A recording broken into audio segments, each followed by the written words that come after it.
Alright guys, if you're missing out on your desired scores in the PT test, earlier when you used to take the test, you have even scored 90 or 79 plus in speaking or writing. But now when you go and take the test, do everything the same way, you are missing out. This video is for you. Over the last few months, I've seen a lot of students who used to get 90 in speaking or 90 in writing as well. They're just getting around 70, 75. And in this video, I will decode why you are missing out and what you need to do to get your desired scores. There's just three things which you need to fix, and if you fix those three things, everything will be sorted for you. So if you think that you are preparing for the test now, but you will use the methods which used to work in 2023 or 2024, things will not work out. Make sure you watch this video and follow the three things which I'm going to tell you, and success will be yours. And using the same tips and techniques, these students have scored a perfect 90 recently as well. So let's get started with the video. So ever since PT has brought forward changes, and now there is human intervention, means human marking in some of the question types, especially in speaking and writing, approach towards the exam is different. If you follow the old methods or old techniques, things will be difficult. Let's start with point number one, speaking. I have got a lot of students who used to get 19 speaking, but now they are doing exactly the same way they used to do before the changes, but now they're just getting around 70, 73, 74, or sometimes they get 78, sometimes they get 71, next attempt they get 85 as well. What you have to do in order to get a perfect 19 speaking: remember earlier you used to use template or use irrelevant content, still you used to get 90, but that's not the case anymore. Pay attention now. For speaking, describe image, retell lecture, summarize group discussion, and respond to situation. These four question types are extremely important, and what's the most important thing over here is content relevancy. If you use generic template which is not related or relevant to the given question type, you will not get the scores. So you do not have to use any kind of template without relevant information. You can still use templates or structures, I would say, but you have to make sure for every question type where you're using a template or a structure, you add a lot of relevant content. For example, in describe image, if you just do it this way, the image provides information about one word. It is a beautiful image and I have to speak 40 seconds about this image. There are different elements. This unfortunately will not work. For describe image, read a lecture, summarize group discussion, and respond to situation, you have to maximize your content. Describe image, if I have to describe any image, I'll start with the title, then explain 2 to 3 main elements, then tell what's the maximum, what's the minimum, and then provide a conclusion. Describe image, go around 30-35 seconds. Read a lecture, again 35 seconds. In read a lecture, do not use keywords. Speak meaningful sentences. Summarize group discussion around 90 seconds, again meaningful sentences. If not long sentences, at least short sentences, but do not use irrelevant keywords. And then respond to situation, again around 30-35 seconds. Do this. Do not focus on speed. You do not have to focus or think this way that if you speak fast, you'll get more points in fluency. That's not the case. Speak at a moderate pace. Your first priority should be your content, second should be your clarity, and the third one should be your flow. Fluency can be slow as well. If you go at a slightly slower pace, but you speak in a flow, but speak clearly and relevant content, definitely you can get your desired scores. I recently took a test where I just attempted the speaking section. You can see the scorecard. I've got 90 and I focused on this thing. Focus on the flow, focus on clarity and relevant content. Definitely you will get your desired scores. Now, apart from this, you have to also make sure you focus on repeat sentences. Repeat sentences are still extremely important for the speaking module, but your primary focus should be on content relevancy, minimum template, maximum clarity, and then you have to focus on speaking in a flow, speaking fluently. If you do this, this will be perfect for you and you will definitely get your desired scores. And this is point number one.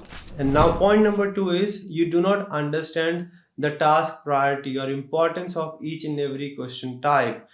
Let's start with speaking. In speaking, earlier read aloud used to be extremely important. Now read aloud is not that important. Even if you mess up read aloud but do good in other question types, you will definitely get the desired scores. But till now I get this question that how important is read aloud? I'm not getting my scores in read aloud. You don't stress about questions which are not important. This is the score distribution of each and every module: speaking, writing, reading, and listening. Just focus on question types which will award you higher scores. That is how you'll get your scores. For example, for speaking, the most important question types are repeat sentence, then describe image, summarize group discussion, read a lecture, respond to suggestion, read aloud, and then last answer short questions. Same thing for writing. Earlier in writing, write from dictation, from listening used to give you a lot of points. But now it's not the most important question type. For writing, now you have to focus on summarize written text, summarize spoken text, essay, and then write from dictation. Earlier, we used to ask students that yes, just focus on write from dictation. But that is not the case anymore. You have to focus on summarize written text, essay, and summarize spoken text first, and then write from dictation. So it's important you understand the importance of the task, the score contributed by each and every question type in each and every module. You can have a look at, you can take the screenshot of these scoring distribution patterns so that you have a clear idea of what you have to focus on and what not. And this was a point number 2. Now let's move on to the last point, what you need to do to get 90 after the changes. And this point is related to the writing module. Writing has changed a lot and you need to take steps, measures. You need to make the changes if you actually want to get the scores. Earlier in writing, we used to write irrelevant content. For example, in summarized spoken text, we just used to write keywords which did not make any sense. But every time we used to get 90. That's not the case anymore. Let's go step by step. To get full points out of your summarized written text in writing, you have to make sure you follow this technique. Select 3 to 4 important sentences from the passage. Join the sentences using connectors. But at the end, change or replace 3 to 4 words. If you're not changing 3 to 4 words, things are going to be difficult. You will not get full points. Next is essay. Do not use outdated templates. Do not use templates which appear very easy, or where you have to just add few words, few keywords, and you think it's perfect. While I teach in the classes, right, a lot of students do ask me, please give us an easy template, please give us something which is easy to memorize and we don't have to put in hard work. Say it's fine, I can give you a template, but if it's not helping you to get the scores, why do you even need it? It's fine to bleed in while practicing, right? It's fine to work hard while you're practicing so that you enjoy the results. I don't want you to have fun while practicing and then regret it when you get your results. Give yourself hard time while you practice and result will be in your favor. So what you need to do is, you do not need to use any kind of templates where you have to add minimum content. You can use a structure which I have recently mentioned in one of my videos. I'll attach the link to the video in the description box, where you can learn how you have to write freestyle essay in PT, which I did and I got 90 as well.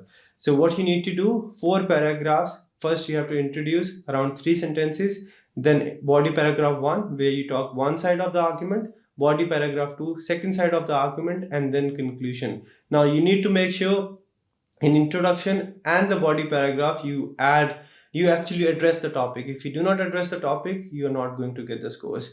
PT is very strict with content now, and we have made the same changes on our website. If you're using a structure or template and if you want to see if it's actually working for you or not, you can just go and practice one essay on languageacademy.com.au. Whatever feedback you get for the content part is pretty similar to what you will get in the actual test. So make sure you practice as much as you can on languageacademy.com.au. We have updated the AI and the scores are really close to what happens in the actual test. So this is what you have to do in essay: add relevant content. And third, summarize spoken text. You have to make sure you write around 65 words and you write sentences. Do not use templates or structures where you have to add single word keywords which are not making any sense. You can write short phrases, but they should be relevant to the audio which was given to you and should make some sense as well.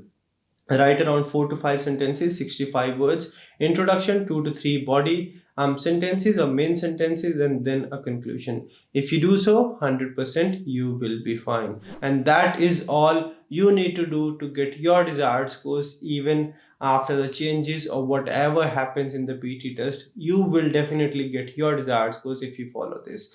So make sure speaking relevant content, writing, address the topic properly, and then understand the updated marking criteria so that you know what you have to focus on, what you have to avoid, and you spend your time wisely. And if you do this, 100% success is going to be yours. That's it from this video. Now, if you have to practice and see if things are working for you, if you're doing it the right way or not, you just go on languageacademy.com.au or you download the LAPT exam practice app. You can practice. The system is updated and the results are pretty close to what you'll get in the actual test. So I'll highly recommend you to go there and practice and see what mistakes you're making, especially take the full scored mock test so that you know what mistakes you're making, you know what the test actually looks like, how you have to manage your time so that there are no surprises on the test day and you get your desired scores. That's it from this video. I hope the video was helpful. If it was, do like, share and subscribe. If you need any help for PT Academic, PT Core, anything about PT, we've got you covered.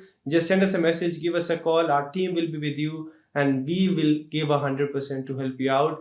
Like we have helped more than 50,000 students till date. We do provide on-campus and online classes and we have got everything about PT you need to crack your test. That's it. I hope the video was helpful. Now go and practice on languageacademy.com.au or download the LAPT exam practice app. If you need any other help, if you want me to cover anything else, let me know in the comment section. Thank you. I'll see you in the next video.